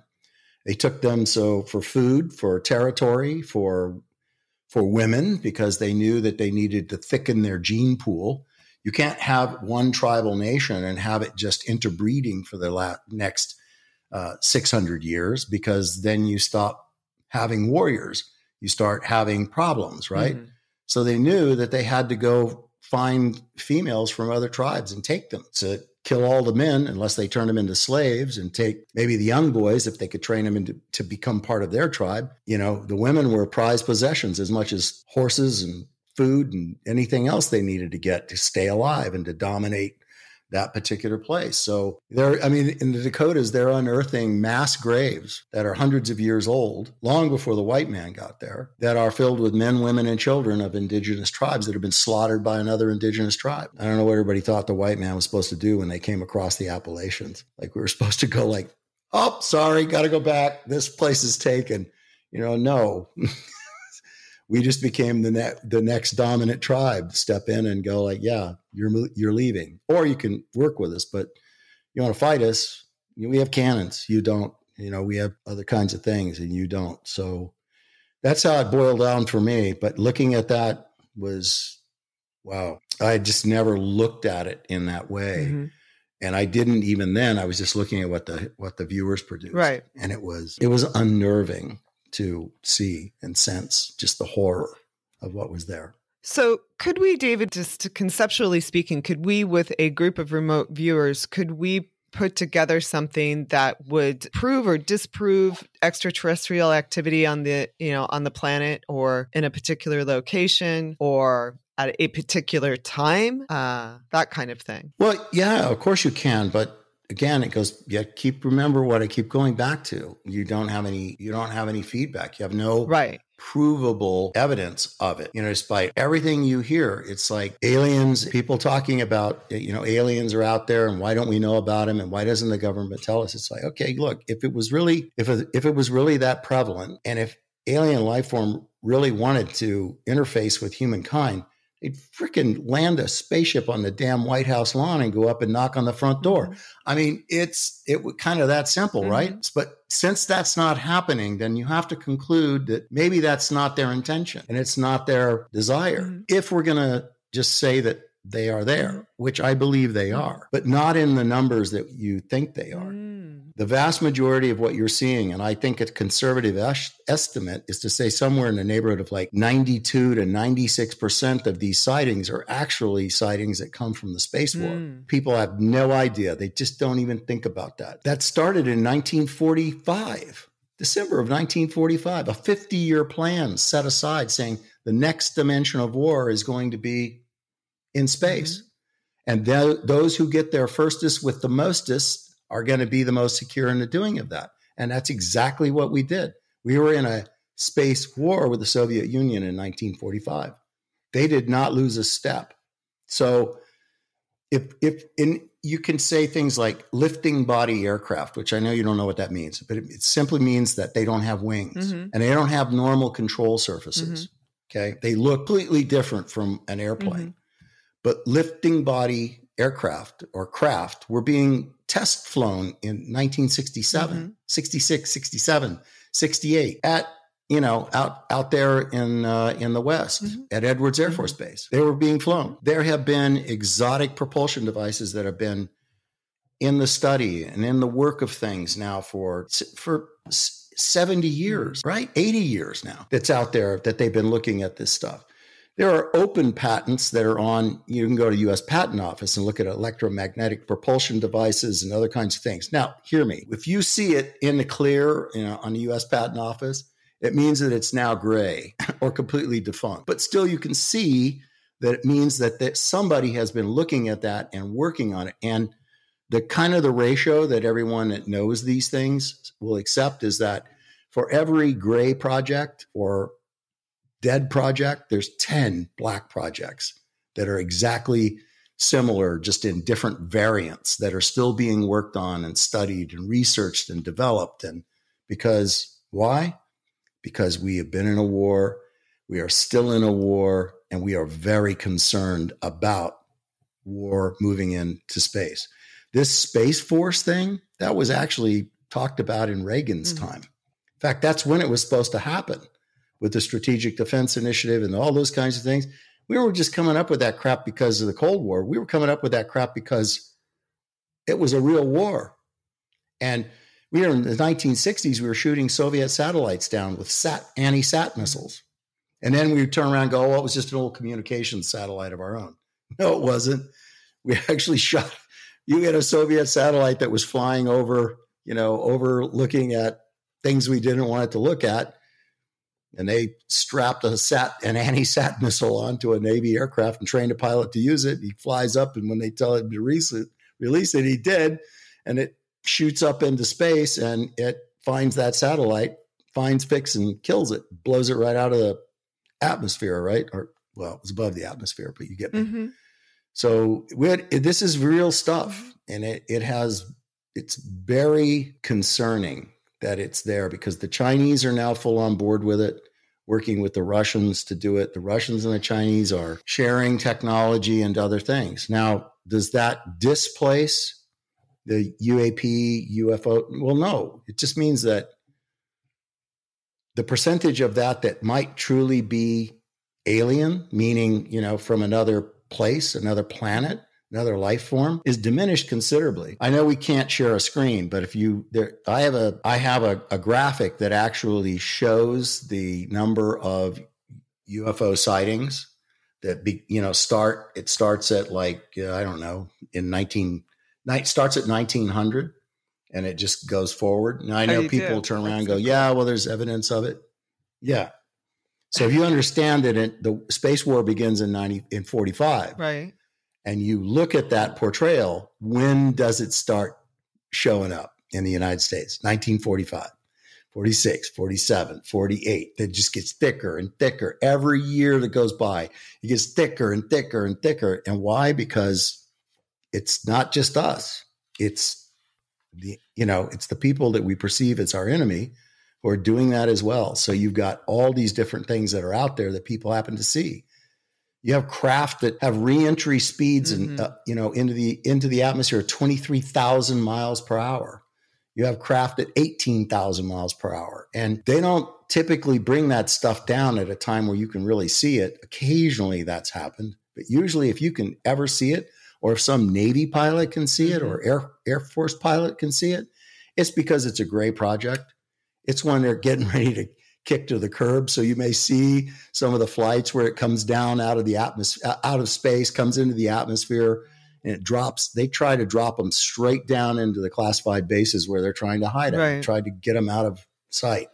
So yeah, it was interesting. I know in San Diego last night, there were some sightings of something re-entering the atmosphere that was, wingless, and it looked as though it had a lot of propulsion behind it. And then it sort of disappeared, like it sort of entered and then disappeared. So, and San Diego, right? So I'm assuming they're just trying to get rid of it or land it or whatever. And maybe it was ours and maybe it wasn't. I don't know. That's why I say 92, 96%. And I think that's conservative. I think that the amount of time that you're actually seeing something from off world or otherworldly is probably 2 to 3%. It's that. The rest of it is. The rest of it, folks, is weaponry, craft and weaponry. You have no idea the things they're talking about doing. I mean, we already had space stations with U.S. Air Force astronauts, not U.S. Air Force astronauts working for NASA, U.S. Air Force astronauts, because they had Air Force platforms up there. And they are going to keep doing that and keep building them. And they won't be like the International Space Station. Oh, no. They're going to be far different than that. And their plans are to go ahead and put things up there that, they can store heavy weapons and ammunition, rations, medical supplies. There are even discussions about putting those kinds of stations up there and putting special ops teams, rotating them up there. Why? Because when you're up there and the Earth is spinning the thousands of miles per hour underneath you as it is, you can deploy a combat team somewhere in the world in 15 to 30 minutes. Anywhere in the world from that place, from that platform, and drop the logistics package right in with them as they go to sustain them there. And we don't have that capability right now. You send somebody by C-17, you've got to deploy them into friendly ground somewhere and then rotary wing them somewhere else. And that takes a week or more. You send them by ship, that's weeks to deploy combat forces somewhere. I know that you guys I know you don't think that way. And I love you for that you don't have to think that way. I love you for that. But you mean because we're naive? No, you're not naive. You're just, you don't have to fill your head with that kind of stuff, but other people do. Right. It's interesting. It's fascinating though. And it sort of brings things full circle for me, frankly. So, and it makes a lot of sense. It's interesting too with Bezos and Tesla putting up so many satellites. Or Elon Musk, rather, I should say. 76,000. Their own Yeah, that's a lot of satellites. So obviously it's not so we can necessarily communicate better. I'm sure there's something else going on. He's not doing it so he can sell internet service. No. If any of us thought that would be a little naive. There's no reason. He's not doing it to sell internet. Starlink is, not happening. I mean, it's there, but that's not the purpose. Right. So, right. And there's a UK. His own space war. Yeah. I'm sure he's being supplemented. He's not, he's. Oh, of course. He's not doing it himself. And there's a UK satellite going to put the exact same thing up. They're putting up Where's the space? We're going to run out of room. Well, astronomers are already now really bitching about this because they have fixed locations and they're looking up they're looking up from fixed platforms. And what happens is as the Earth spins, it goes around either these things are geosynchronous or sometimes they're not, and it doesn't matter, whatever it is. They have these photographs now of space and they trying to track a star. And what they have are these big, freaking light slashes that go across it, which are from these satellites that are up there all over the place now. And of course, the government's take on that is, yeah, well, why do you think we put these satellites that have telescopes on them, like the Hubble and others? That's why we put that out there, so we can see with that stuff and not just rely on all this stuff. So you're just going to pick and choose your windows for when you're going to see stuff. And I heard some guy go, well, Saturday afternoon at 1 is probably not a good time for me to look into space. Seriously, it's crazy. I've done some star watching with an engineer from Rocketdyne, actually, and there were so many satellites that night, just in trying to do some photography, some space photography. Yeah. It's impossible. I know. Because it was so cluttered. It was so there's so much satellite pollution.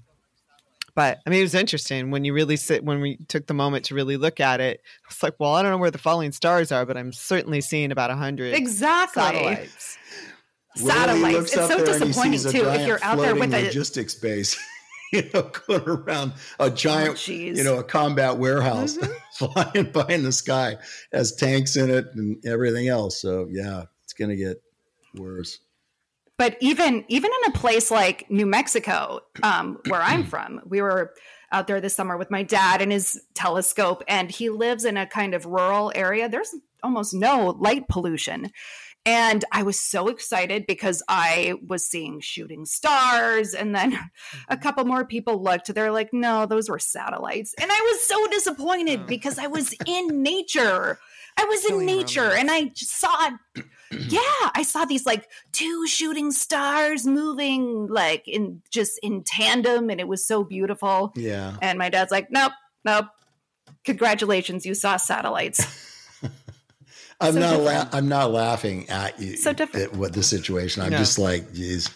Yeah, I agree. It's like ridiculous, and it's only going to get worse. It's going to get worse. And that's an unfortunate thing. But, we are in a very bizarre world right now. When we are, the fastest growing industry on the planet is human trafficking. Depending on where you look at it, it's $300 to $350 billion a year now in trafficking human beings. Forced labor, sex traffic, pedophilia, all that stuff. I mean, it's the largest industry. And our country happens to be the largest consumer of all 3 of those. Well, we are the largest consumers, period. So it makes sense that, or it doesn't make sense, but it's disgusting. Yeah, it's we had a guest on, Diana, the director Lee Whitaker, in his movie.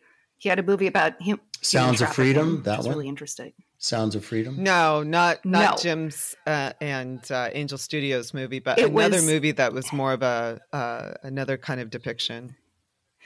Yeah, it was an ass-kicking veteran. She's Amy the Vigilante. Yeah, I'm aware of that one. Yeah, you can look at the statistics that come from the United Nations, which very carefully masks it and minimizes it. And they do so because, they could really be seen as kind of the caretakers of this, the organization that should be most in protest of it, but are not. And they're not very vocal of it. And then you've got, the Department of Homeland Security, you have the State Department, and you have some other agencies, the FBI and others. So the figures dance around a lot. I mean, there's, they claim now that there are more forced labor human slaves than there have ever been in, just the recorded history of humanity. That's significant. I mean, it's like what, 12,700,000 slaves came off of the Ivory Coast during the slave trades, where Dutch, Portuguese, Spanish were bringing them into the West Indies, and then 385,000 were delivered into the southern United States. Out of those 12,700,000, out of the 12,700,000, I think I don't know I can't remember the exact figure of loss of life, that they died of disease or something else, but it was in the millions, according to the slavers' logs, right? Which were considered accurate. But now the U.S. is admitting, like Department of State will admit to 27.6 million slaves. And there are other figures that push it upwards of 65 million slaves. That's unbelievable. That is the entire population of California and Texas. That's how many slaves there are. Not in the United States, but globally at this point. Worldwide, right. But it's really unnerving and disconcerting, Staggering the evil numbers. that is gripping humankind right now. So speaking of humankind, will you be teaching soon? Are there any upcoming workshops? I know some of our listeners are really interested potentially in being part of remote viewing and would like to learn more. I've had a couple of people contact me directly about it. So I'm just curious if you have something coming up on the schedule where you're available to share some of your incredible knowledge with people. Thank you for that. Yes, you can go to davidmorehouse.org. Don't go to the .com website. I don't have any ownership of that, and I don't endorse what's there. davidmorehouse.org. And you can see the courses and that kind of stuff there and other things. Pardon me. We have not started filling out the calendar, but we are really trying to get ready to do that. I mean, working with William at Upgrade, they've already put down a whole slew of courses. And when you just understand it's like a 6-day course, it gets, the calendar fills up quick. But yes, we are going to start doing that. Very exciting. davidmorehouse.org. That's brand new for this year. Is that right? It is. Yeah. I think that it was just published like 3 weeks ago, maybe 4. Yeah. Very exciting. We'll be sure to mention. So Lexi, I know we've got to kind of wrap up here. Are we hitting all the points that we wanted to hit for this Not even conversation close. today? Yes. Absolutely. Ladies. Yeah. Oh my gosh. Absolutely. I mean, I wrote down something you said earlier about rats dreaming the maze. And I know you were talking about an experiment or a study, but I just sort of was thinking about that for the past, 45 minutes. And I was thinking, well, aren't we all rats dreaming the maze until we wake up and maybe recognize our full potential as human beings?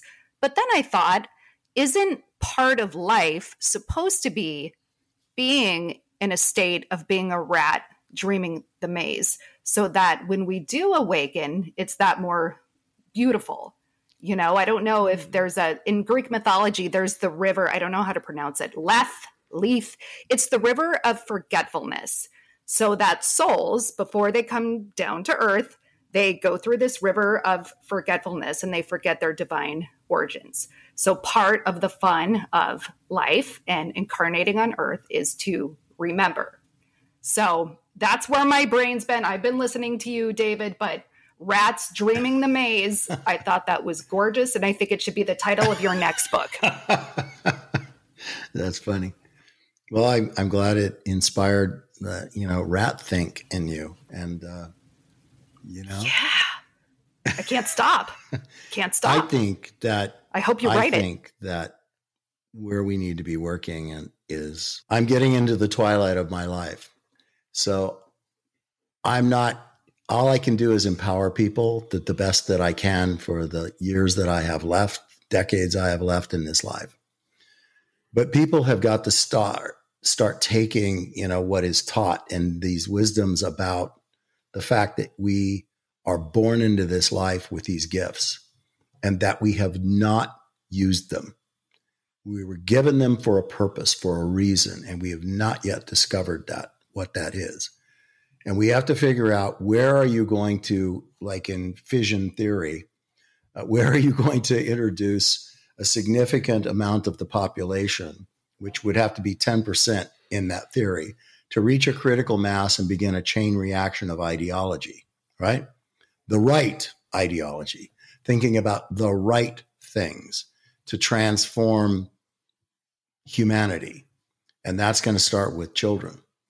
And it has to start with children, teaching them the right things and empowering them to understand that this is a gift that they came into this life with. If you read enough of the research that's been done by pediatric psychiatrists and psychologists, most of it through Scandinavian things where they were asking kids, young children come into this life with an awareness of where they came from, and they have an awareness of their purpose, and they have an awareness of what they're supposed to be doing here. And then we, quite frankly, literally just take it out of them, peer pressure, academic pressure, parental pressure, you name it. And we just beat this understanding out of them and make them focus on other things. And if we were to take a generation and then another generation, theoretically, if you're looking at the numbers, it would take 3 generations. 3 generations of children growing up, being nurtured and empowered to understand these gifts that they have been given. Now, that's a dream. That's a vision, right? It's a very real, doable thing. But all I can do is teach adults. I can teach them what I know, but they have to go forward and do something with it. After I learn this from you, what am I going to do with this? And I sometimes find myself just wondering, if you're going to transform humanity, if you're going to make a difference, that's where you make it. Human beings need to be focusing on the important things now. ETs and UFOs and all that shit, that's not important. It's not important. If it were important, if it were really important, like I said, they would show up and go like, hey, we're here. What do you need? And they're not. I think that they're flying by at light portal speed, and they're looking down with the kids in the back and they're going, aren't you glad you don't live there? As they speed off through the next event horizon, in their interstellar travels. So stop worrying about that stuff. Stop running around pouring gasoline on yourself to self-immolate, because every time somebody shows up with some idea about it and says this or says that, it's like, geez, even if like in A Course in Miracles, there's an interpretation in the Course of Miracles that says you are in conflict because you can't understand that it's you just applying this conflict. The issue is, what would you do with it? If somebody finally turned around to you, which they're not, and said, okay, here's 2 dead alien bodies, and here's a broken up spacecraft that we pulled out of the desert, 70 years ago. Now what? What would then be? What would everybody be doing? How would that change humanity? How would that empower humanity? What would that do? You could then turn around and go like, oh, see, I knew there was. That's never going to happen. Nobody's going to do that because they don't have to. There is no legal precedent that says that they have to. As I explained to you guys, that the President of the United States doesn't have that ability to do that. That would take a Supreme Court decision that they were going to step into some special access program, and they were going to reveal something that, by their definition, the intelligence community places the United States at risk, endangers their national security. Why? Because we're in a space war. You think you're going to make them turn around and expose some aspect of what might be part of that space war, or something that they have that they're utilizing as part of that space war? It's not public. It's not public information. You don't get to do that. And it's never going to happen. So all of this stuff is just posturing, and it's misdirecting energies that could be put toward many other more productive things, like human transformation. Mm-hmm. Nothing's going to come here and save us from ourselves. It's going to be our job to do that. And we all have the intellect. Look at you 2 beautiful ladies, right? You know what you're doing in your audience and everything else. Use that. And I know you are. Inspire, make a difference. I'm just an old soldier here trying to tell people that in September, I'll be 70 years old. I have seen some shit in 70 years, believe me. And I am so unimpressed with the fact that these people, entire population of people running around, constantly pissed off at everything because somebody doesn't drag a dead alien out and go, well, see here, kind of small, but here. It's just not going to happen. It's just preposterous to even think that you're entitled to that kind of information, if it even exists. One guy who I trust in my life has told me that. Ron Blackburn, PhD. I don't even know if he's still alive.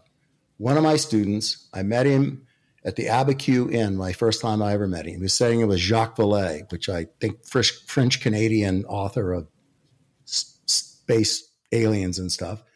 And I'm sitting there with him, and this is literally like 10 years later. And he says to me, comes right up to me in the middle of a class, and he goes, I've seen an alien. He goes, we have them, and I touched them. It's at Lawrence Livermore. And so now he is a physicist who worked at Lawrence Livermore Air Force Base. I have absolutely no reason to doubt him at all. And he just never was the kind of man to me that would have stepped up and bullshitted me with something like that. But my response was, okay, well, let's see what you got for your target, that kind of thing. Because it doesn't do me any good to hear that. I'm not going to see it. So I just have to take your word. And I'm not going to, of course, I just did tell you guys that he said that, but you understand where I'm going with it, right? Right. What do we do with exactly. that? And what are you going to do with it? Does it necessarily make? Nothing, right? In your daily existence. Right, exactly.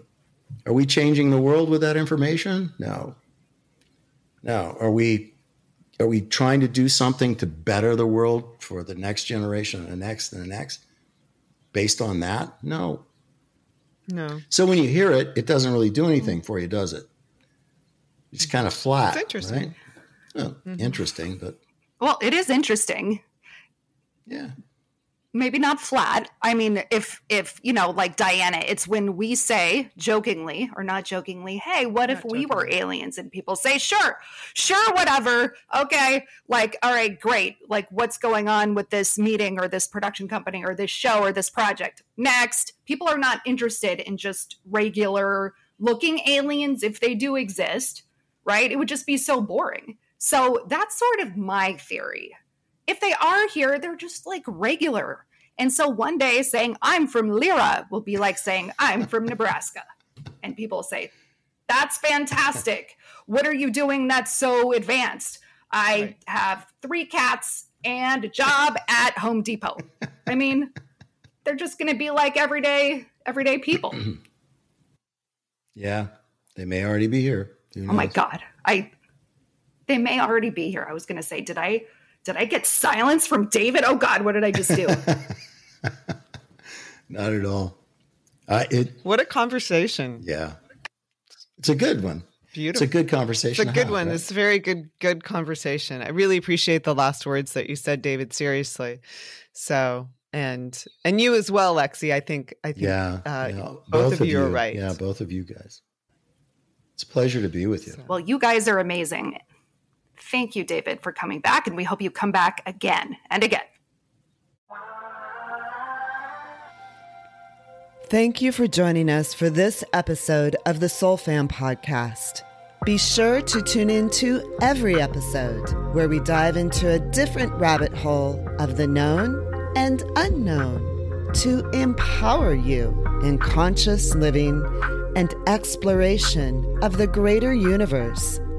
We hope you leave each episode with a little stardust in your hair and inspiration in your heart. With love from your Soul Fam.